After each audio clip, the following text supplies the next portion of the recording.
I spent my entire adult life trying to buy my family's love, one colossal check at a time. I paid off their debts, funded my brother's life, and put a roof over their heads. I thought I was their pillar. But the day I finally said no to one request, I got a text message that ripped my world apart. We need distance from you. Please stop contacting us completely. They thought they were cutting off the contact, but they had just given me the ultimate weapon to cut off their entire financial lifeline. My name is Evelyn, and for 10 years, I was the walking, talking ATM for the Taylor family, my family. I was the eldest, the only one who had taken her computer science degree seriously, the only one who had climbed the corporate ladder at a major tech firm in Silicon Valley. I made good money, but the price of that success, I soon learned, was carrying the emotional and financial baggage of my entire lineage. It wasn't just a handful of loans. It was a systemic dependence that I foolishly mistook for closeness. I was a software architect by profession, but at home, I was simply the solution to everyone else's problems. The pattern started subtly, a credit card bill here, a bailout there. It escalated into landmark expenses. There was the first big one, the house. Mom Karen and Dad Robert were facing foreclosure, their retirement savings gone after one of Dad's ill-advised business ventures. I was 24, fresh out of college, and terrified of seeing them lose their home. I liquidated my early investment portfolio and paid off the remaining mortgage, nearly $200,000. It wasn't a gift, it was a desperate down payment on their continued affection. I put the house deed in both my parents' names, a gesture of trust that would later feel like pouring gasoline on a future fire. Over the next 6 years, every major repair, every tax bill, every upgrade, the new roof, the kitchen remodel, came directly out of my checking account. The total expenditure on that single property crossed the $400,000 mark. Then there was Michael, my younger brother. Michael was an aspiring musician who, coincidentally, never had any money. He drove a battered Honda Civic, complaining constantly about the shame it brought him. I remember the look on his face when I surprised him with a brand new, charcoal gray Ford Explorer, a $55,000 expense that wiped out my vacation fund. His hug was quick, almost impatient, and the words, "It's about time, Eve," were whispered into my ear. It felt less like gratitude and more like a commission finally paid. And Sarah, my sister. She was going to be the next Martha Stewart. Her boutique event planning firm was a disaster from day one.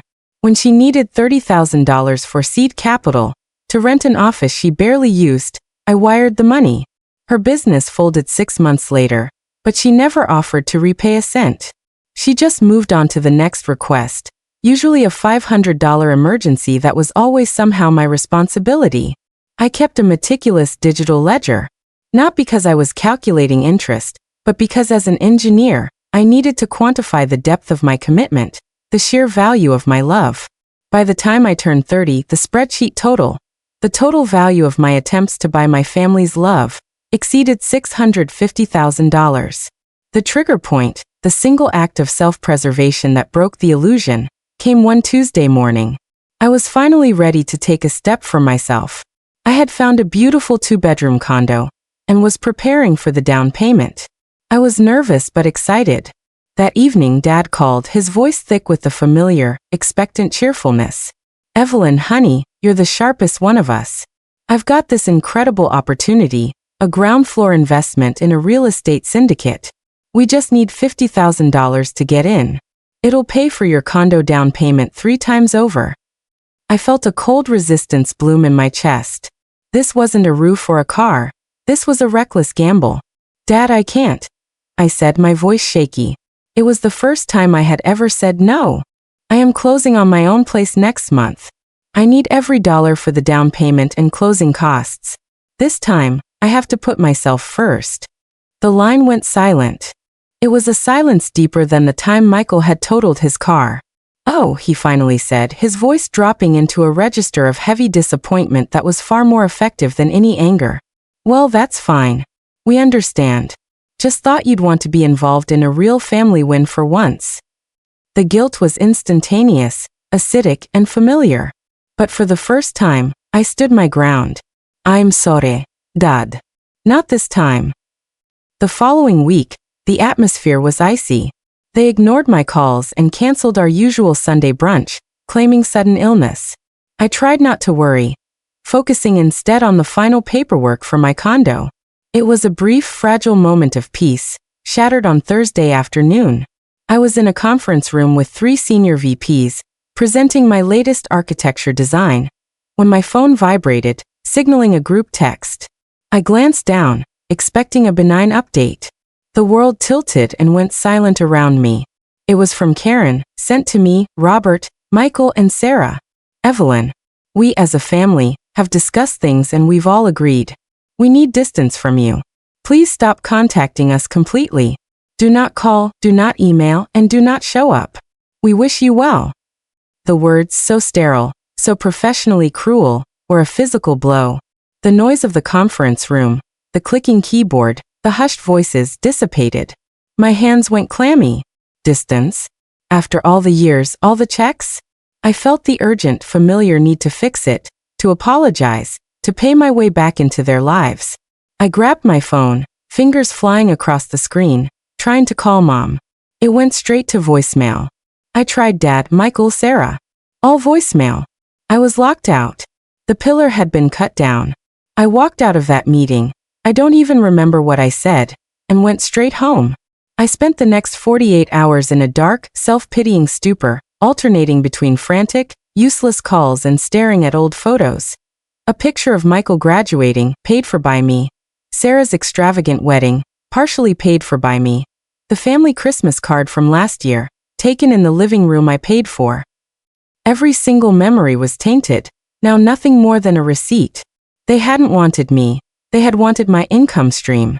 And the moment the ATM refused a withdrawal, they shut the machine down. When the tears finally dried, something in me snapped.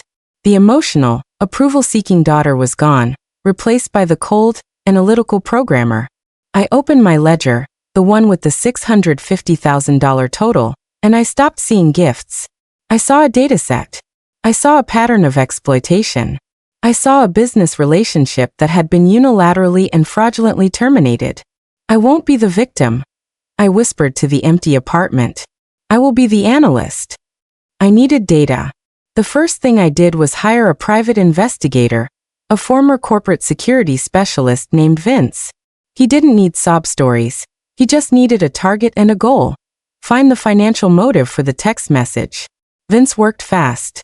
3 days later, I was sitting in my living room, staring at a scanned document on my laptop screen. It was the deed to the house I had paid off entirely. The date of the transaction was the Friday following my refusal to give Dad the $50,000. On that day, the house had been legally transferred from Robert and Karen to Michael, outright. No mortgage, no lien, just a clear title, effectively turning my $400,000 investment into my brother's sole asset. The shock of the text message paled in comparison to the calculated cruelty of this action. They hadn't cut me off because they needed distance. They had cut me off because they feared I would dispute the transfer or demand my name be put on the deed. Michael had convinced them to make the break clean and fast, using the text message as a legal shield. A preemptive declaration that I had severed ties, thus waiving any future claim. They needed me gone so they could secure the asset I paid for. The logic was flawless, cold, and utterly wicked. Vince's next discovery was the final emotional confirmation I needed. Through a discrete data recovery process on an old shared family cloud drive, he pulled up a chain of emails between Karen and Sarah. They weren't just discussing the deed transfer, they were celebrating it. Karen to Sarah, the day before the text, Michael sealed the deal. Title is clean. The ATM is officially retired. Honestly, it's a relief. She was getting so demanding lately, wanting to spend her money on herself. Faced with tears of joy, Sarah's reply, LOL. The condo thing was the last straw. We need to remember to keep up appearances for a few months. Make sure she doesn't think this is about the money. We can always try to guilt trip her down the line. She's so desperate for approval she'll come crawling back. Just not now. Blocked her on social. Don't want her seeing the Explorer. I read the words, the ATM is officially retired 20 times. There was no grief, no love, just transaction. The engineered betrayal was complete. My heart didn't ache. It hardened into something unbreakable, something sharp. My mind, the logical, analytical part of my brain, took over completely. I wasn't going to cry anymore. I was going to calculate.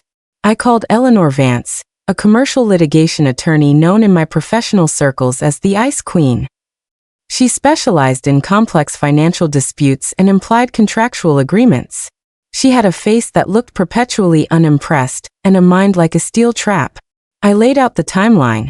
The $650,000 ledger, the text message, the deed transfer, and the celebratory emails. Eleanor listened, arms crossed, her expression unreadable. When I finished, she tapped a perfectly manicured nail on the desk. They handed you the case on a silver platter, Evelyn. How? I asked, confused. It was all technically gifts. I have no signed loan agreements. In family law, especially with this kind of volume, a gift is a gift, only until proven otherwise. We aren't arguing loan default. We're arguing fraudulent conveyance and unjust enrichment. Eleanor explained, leaning forward. You acted as a fiduciary of support to them. They created a pattern of dependence, and then, the moment you exercise financial independence, they conspired to sever the relationship to steal the assets you paid for. The text message isn't evidence of a family falling out. It is evidence of a calculated, financial exit strategy. Her strategy was audacious. File a massive civil suit for the entire $650,000, arguing that the funds were provided under an implied agreement of familial support and alliance, which they unilaterally and maliciously terminated for financial gain. We would use the text message as the smoking gun, proving the deliberate and coordinated nature of their severance. Immediately following my financial refusal, my first act of revenge was almost sweet. I took my phone and recorded a new voicemail message. I used my most professional, automated-sounding voice, devoid of all emotion. You have reached Evelyn Taylor. I have received your message stating, we need distance from you. Please stop contacting us completely. I am honoring that request. Please stop contacting me completely. Any further communication will be forwarded to my legal counsel. Have a productive day. I smiled for the first time in weeks. I had weaponized their own words. Eleanor advised patience. We had to wait for the critical financial domino to fall. Michael, now thinking he owned the house outright, was predictably stupid. He applied for and secured a massive home equity line of credit, HELOC, on the fully paid property, intending to use the money to finally fund his music career and buy a rental property. He planned to close the loan within the next 2 weeks. We wait until the funds are dispersed and he is deeply leveraged, Eleanor said. The larger the fall, the more complete the retribution. The moment the loan closed and the cash was in Michael's account, Eleanor struck. We filed the suit, placing a lien on the house and freezing the newly acquired HELOC funds. The total demanded was $665,000, the full amount plus accrued legal fees. The chaos started immediately. My phone, silent for weeks, exploded with calls, texts, and frantic emails. Michael's name flashed repeatedly. I didn't answer.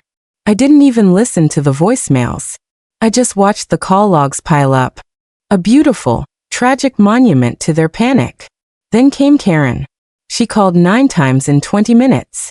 On the 10th, I picked up, keeping my voice level and cold. Evelyn. Thank God. What is this nonsense? Michael just got served. You're suing us? What are you doing? Is this some kind of joke?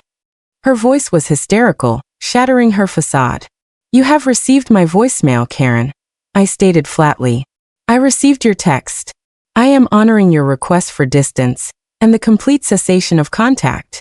All communication is now strictly legal and financial. But we're family. You can't do this. That was just an emotional text. You're ruining Michael. He has a loan.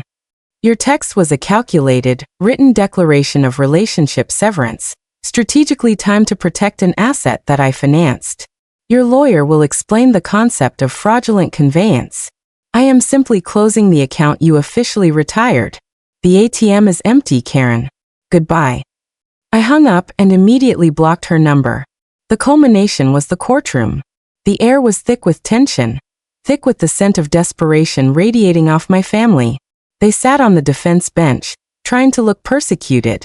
Michael was pale and sweating, Robert looked confused and betrayed, and Karen and Sarah kept shooting daggers at me. Eleanor was magnificent. She didn't argue emotion. She argued logistics. She showed the jury the spreadsheet, the wire transfers, the dates, the property deeds, and then the devastating simplicity of the final text message. Members of the jury, Eleanor concluded, pointing to the text projected onto the screen. We need distance from you. Please stop contacting us completely. My client accepted this unilateral termination of the familial relationship. She is now asking that the decade-long financial relationship built upon the foundation of that family alliance be terminated as well. They wanted distance? We are giving them the clean, legal distance they demanded. Then it was my turn to speak. I didn't face the judge, I faced them. I spoke about the numbers, the dates, the specific checks, and the emotional context of each payment. I didn't lend money, I bought time. I bought validation. I bought the illusion of belonging. My voice was steady, analytical, cutting through the drama. When I finally chose my own future over their demands, they didn't have the decency to talk to me. They filed a corporate memo. They told me I was obsolete. You want complete distance? Then give me back the capital I invested in that relationship. I am done being your insurance policy. I am done being your safety net. I am done being your daughter. The decision came swiftly. The judge, seeing the clear pattern of exploitation and the timely deed transfer following my refusal, sided with me. The court ruled that Michael had unjustly enriched himself with the house, and that the family was collectively liable for the majority of the remaining debt. Michael's new Helic funds were immediately seized to cover a fraction of the debt, and the court ordered the forced sale of the house to satisfy the $400,000 claim. The fallout was catastrophic, exactly as planned. Michael lost the house. His music career dreams, funded by the seized loan, were immediately dashed. Robert and Karen were forced to move into a cramped, depressing two-bedroom apartment that they had to pay for themselves. Sarah's business credit line, which I had guaranteed, was called in, forcing her to declare bankruptcy. The Taylor empire, built entirely on my income, crumbled in 3 weeks. The final call came from Karen a few weeks later, from a burner number. You are a monster, Evelyn. You have destroyed us. Your own family. We're homeless, living in squalor. Is this what you wanted? You will be alone forever. This family will never forgive you. The manipulation was textbook, pathetic. I paused, picturing the cold, calculated text message that had changed everything. I breathed in, focusing on the calm, empty space in my heart where the desperate need for their love used to be. I was your ATM, Karen, and you canceled my account, I said, my voice quiet but final. You asked me to stop contacting you completely. I agreed. I simply ensured that the terms of that agreement were honored in full, legally and financially. From this moment on, our connection is exclusively through certified mail and court documents. Good luck, Karen. And please stop contacting me completely. Forever. I hung up, deleting the number, and felt the weight of a lifetime of performance drop from my shoulders. The revenge wasn't a rush of adrenaline. It was a quiet, profound sense of order restored. The spreadsheet was balanced. 1 year later, I am standing in the living room of my own condo. The one I bought entirely with the money I earned, not the money I had to sue to get back. The space is light, clean, and quiet. There are no ghosts of past favors here. The money I recovered, enough to secure my financial future for life, was a bonus. The true victory wasn't the retribution. It was the realization that I was valuable, not because of what I provided, but because of who I was.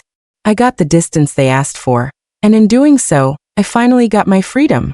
I was Evelyn, the engineer, the analyst, the woman who learned that sometimes, the most loving thing you can do for yourself is to use the weapon your betrayers give you to finally cut the cord.